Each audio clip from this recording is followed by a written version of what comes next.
This is the first time, in my career where I've stepped away from the game multiple times, but this time it's just forced through injury. And I'm not going to lie, I'm struggling a little bit with patience to come back. I want my body to just snap my fingers and be where I was. So what advice would you give? I would say that I think before you're a tennis player, you're a human. You should treasure these moments because you're not going to play tennis forever. So you shouldn't feel like you're rushing to go back. And instead, you should just enjoy the little moments that you have. Welcome to Hana Kuma's Good Trouble, where we celebrate those who have the courage to disrupt the norm. I'm Nick Kyrgios, professional tennis player and your host. In each episode, we'll sit down with game changers who aren't afraid to rock the boat. We'll dig into their stories and the waves they've made in their worlds for the better.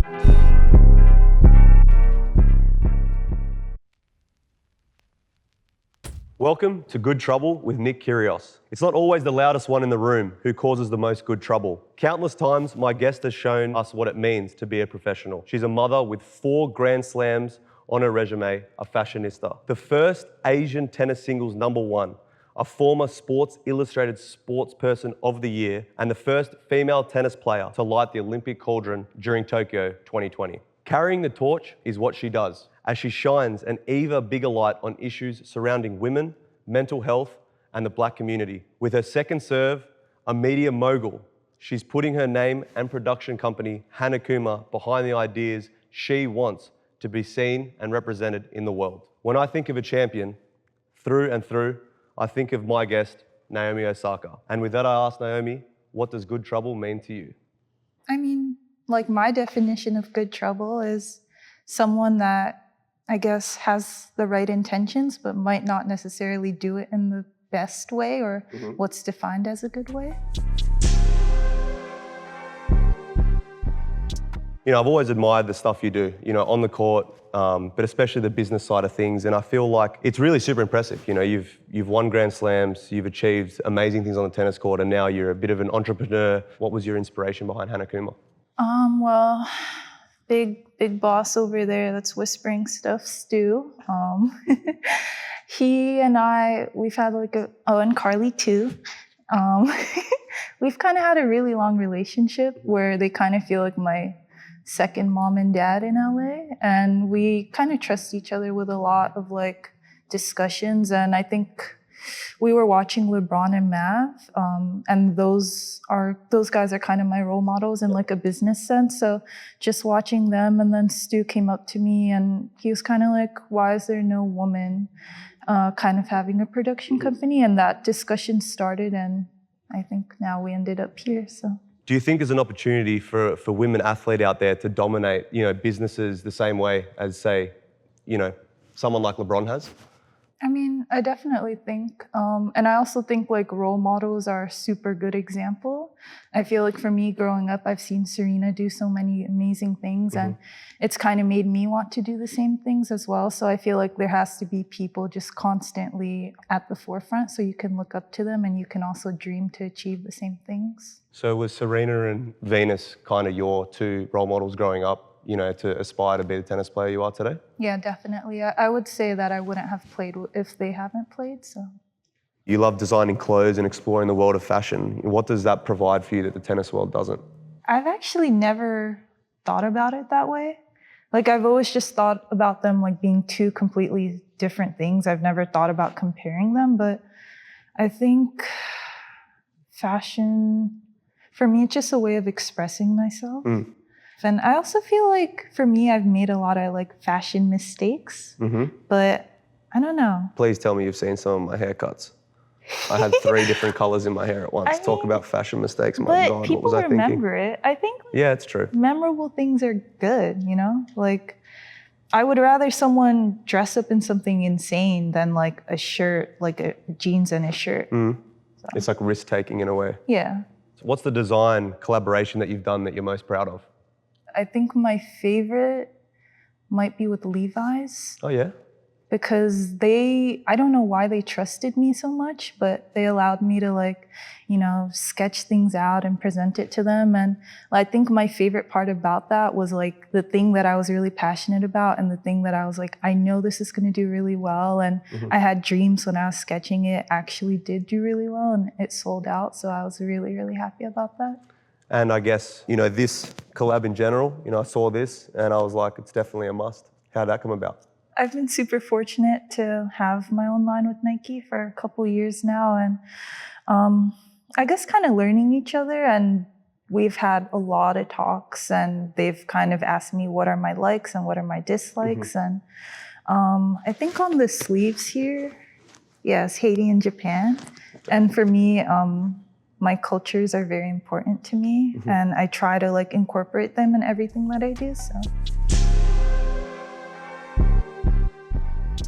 So let's go more into, in depth about your tennis and I guess sporting career at the moment. I remember the first time I beat, Roger, Rafa, Novak. I mean, those wins for me are kind of define who, how far I've made it in my tennis career.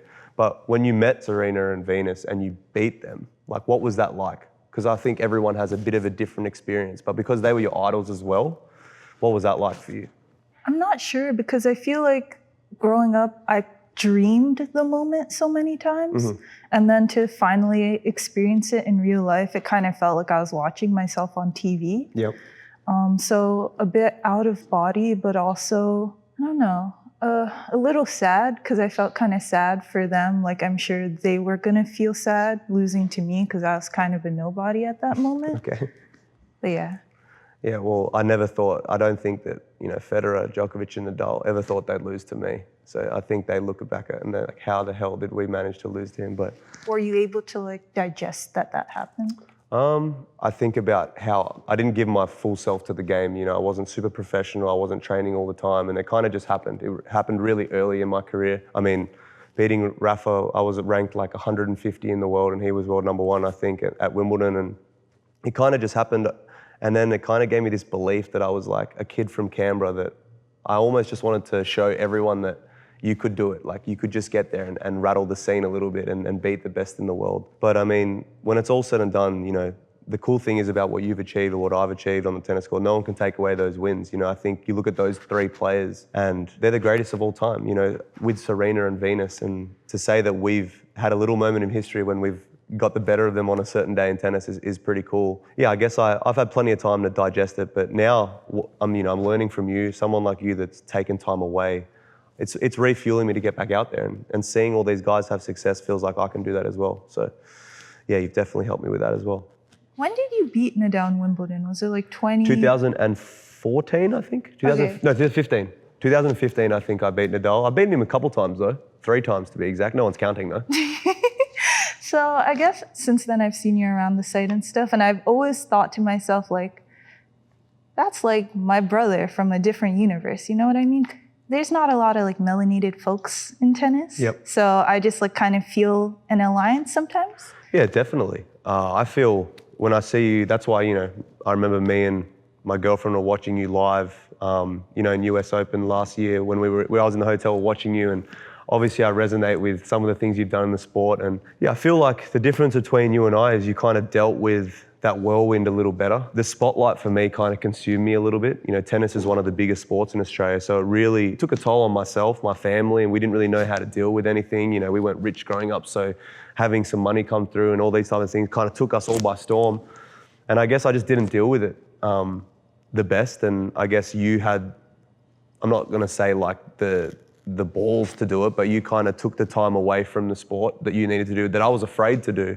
And I guess that's, I've had some great achievements, and maybe if I was like you or dealt with my anxiety, depression, or, my tennis and I guess my mental health a little better, maybe I would have been more successful, but I wouldn't change a thing. I look back at my career and it's been so fun, and I feel like, I could definitely see myself getting back to a level where I am competing for Grand Slams, but I wouldn't change a thing because, as you know, everything that you've gone through in this career or your life, you're going to educate so many of the future generations coming up. So I do feel that too. Obviously, every time you play, I want you to win. And yeah, so I appreciate that. Was there a defining moment in your career when you kind of knew that you had like the greatness, not to be just like a top 10, top 5 player, but almost win Grand Slams? When did you truly believe that was going to happen? I think after I won Indian Wells. Just because it was 7 matches, and I knew that 7 was the amount of matches that I needed to win a slam. Yep. And I also played really, really good players then too. So in sense of like ranking your best achievements, what's your favorite like Grand Slam that you've won? What's your favorite moment if you had to rank them?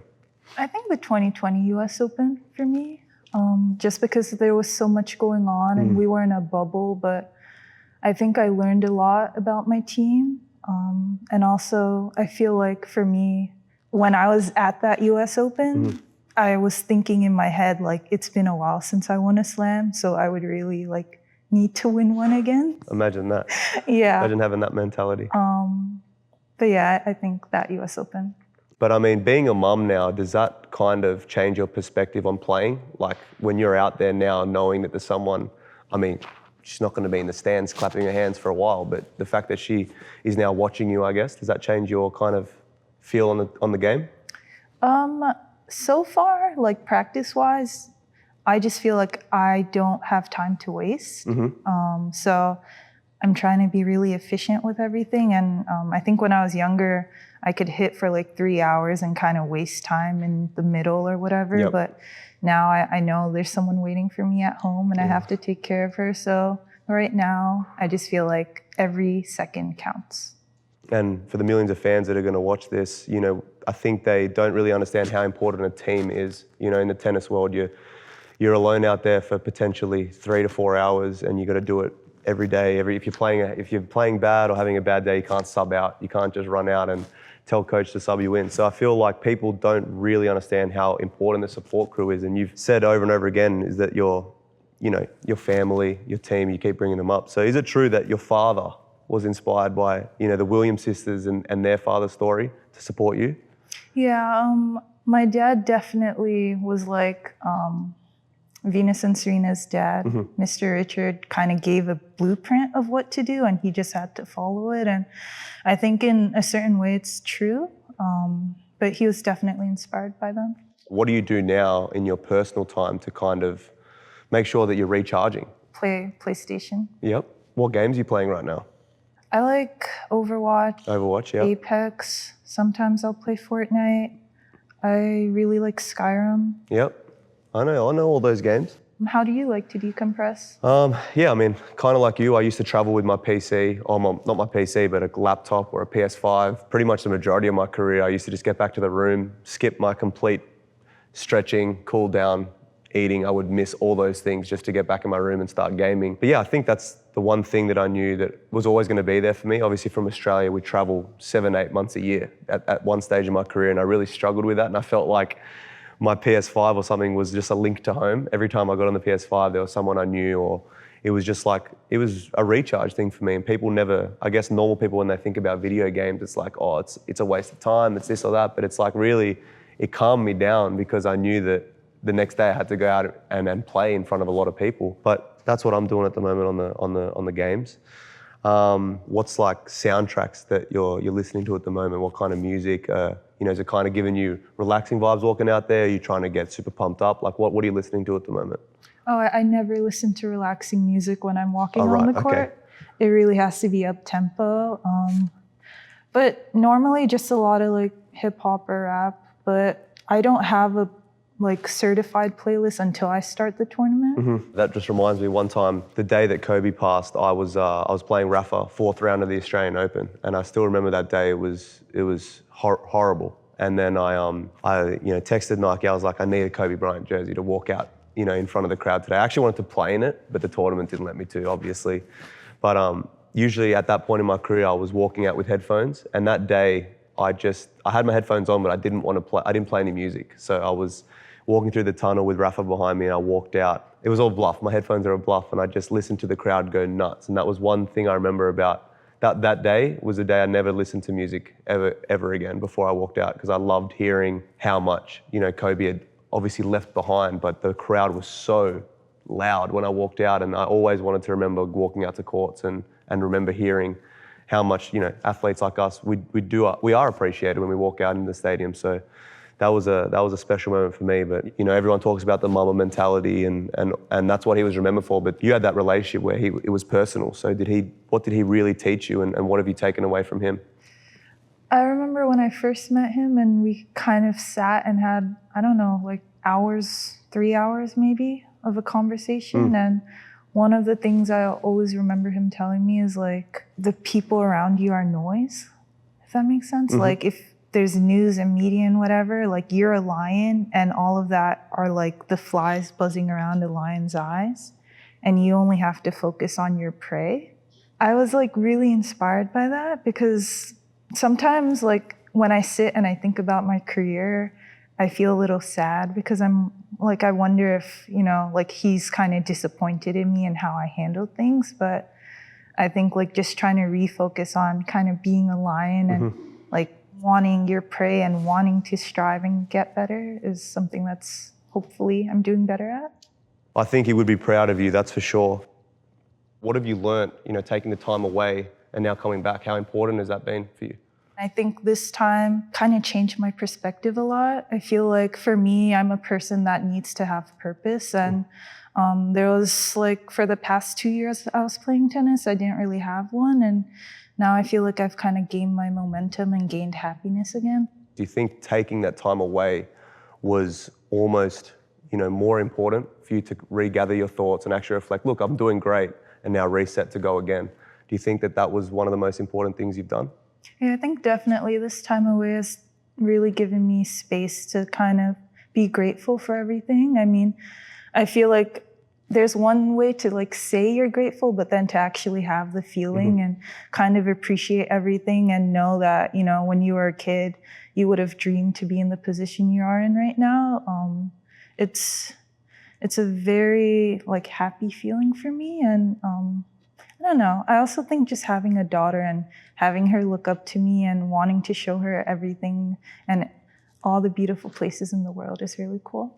That's amazing, because I remember, I mean, watching you when you were having your success. There was a time when I just saw so many smiles and you were having amazing success, and it was so good, you know, obviously as a tennis fan, but to see that, I loved it. And then obviously I saw you during the times that you were struggling mentally, and I could see how it was eating at you being out there. You weren't, you know, enjoying yourself. And it kind of was personal to me because I think you remember that time we did that podcast together in New York. And, you know, when you took that time away from French Open and you took a step back and then you waited to be mentally ready to come back again.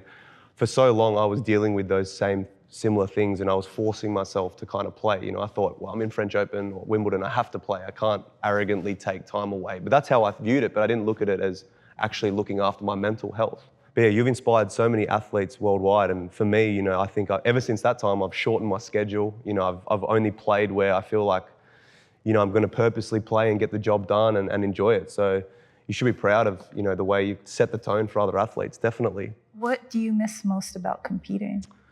I guess pissing people off. You know, I love stirring shit up. That's what I truly do miss about competing. I miss going out there and proving people wrong. I feel like that's a lot of negative energy. You know, people just want to see something crazy with me, like hurricane a racket over the fence or something. They actually want to see you play good tennis. As you were climbing up the ranks, you know, you went to world #1, and you weren't just #1, you were the first Asian player ever. You know, what does that mean to you? And you said, you know, you had Japan, Haiti on, you know, the culture is so rich for you. What did that mean for you, your family, Japan? What was that like? It definitely means a lot. I think for me, I have this thing about making history, and I don't want my name to be erased, and I want to be remembered at least in one small way. So I think that just kind of relieved me in a little bit. But I think other than that, of course, I'm so happy that my parents are proud, my grandparents are proud, but I'm the type of person that's not really satisfied easily. So I have to keep doing things, and in that way I put a lot of stress on myself. But for me, that's kind of how I live my life.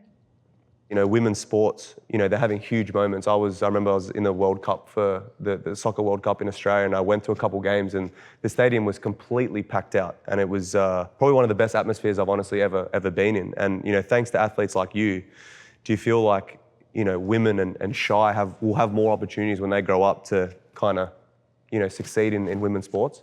Yeah, I think so. I feel like for me, at least, that's the ultimate goal. Like, I know that I'm not going to be here forever, and the only thing is just to keep making life easier and better for the generation that comes after you. And I think, well, I would hope that at least Shy has more opportunities than me.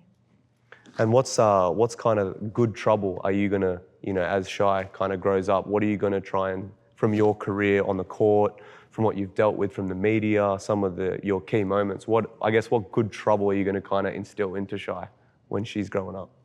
I feel like everyone's so unique. Like everyone has their own path and everyone goes through things that no one else can understand. So just like allowing her to be herself and be unique and stand up for what she believes in. Mm-hmm. And also it took me a lot of years to figure this out, but you have to treasure yourself a lot and you also have to stick up for yourself. The good trouble I've been in, would you ever think that Shy could be watching that and giving it to her game maybe one day? I'm not so sure about on the court. Okay.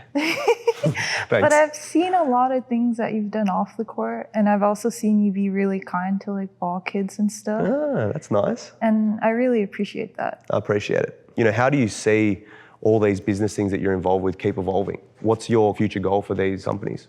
I think my future goal is for them to get as big as they can get. And I think I'm really lucky. I'm surrounded by people that know what they're doing and they're very capable. And I also just love learning and soaking up information. So yeah, just hopefully become a household name. That's the goal.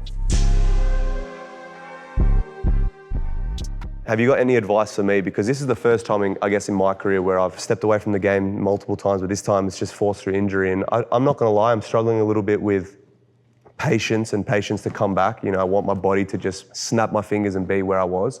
So what advice would you give to me as a tennis athlete? What would you tell me? I would say that I think before you're a tennis player, you're a human. And like everybody that's surrounding you now, they love you for you as a person rather than you as a tennis player. And it's kind of like you're forced to enjoy this moment now, but you shouldn't feel forced to. You should feel like, you should treasure these moments because you're not going to play tennis forever. So you shouldn't feel like you're rushing to go back. And instead, you should just enjoy the little moments that you have. I appreciate that. Thank you. Are there things that you want to do in the future? I always knew that I had some sort of, not talent, but interest in doing something outside of tennis my whole career. I always felt like I was a bit more than that. Good trouble for me right now is where my focus is. And I can feel I'm very passionate about it and I want to make sure it's done correctly. And obviously I have a part ownership in the NBL team back home and I just want to see the sport grow, I think, in Australia, but globally. I want there to be all the pathways in the world to making it into the NBA. But yeah, I don't have as much as you on my plate. And right now, especially with an injury, a lot of my energy has to go into making sure I do things right with that as well. So yeah, a lot of exciting things coming up in the near future for sure. What would you tell the future Naomi Osaka about to win multiple Grand Slams? What would you looking back, and what would you tell that future person? What would you say? I would say, no matter what, remember who you are and don't doubt yourself. Powerful. Well, thank you for coming on, Naomi. I really do appreciate it. This has been, as a fan and as a fellow tennis player, it's been amazing. So thank you for coming on Hana Kuma and Nick Kyrgios' Good Trouble. Thank you.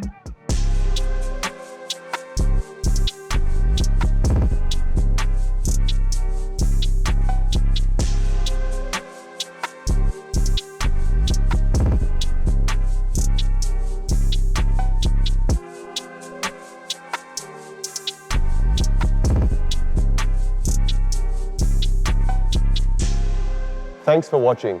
For more Hana Kuma's Good Trouble with Nick Kyrgios, don't forget to like, comment, and subscribe.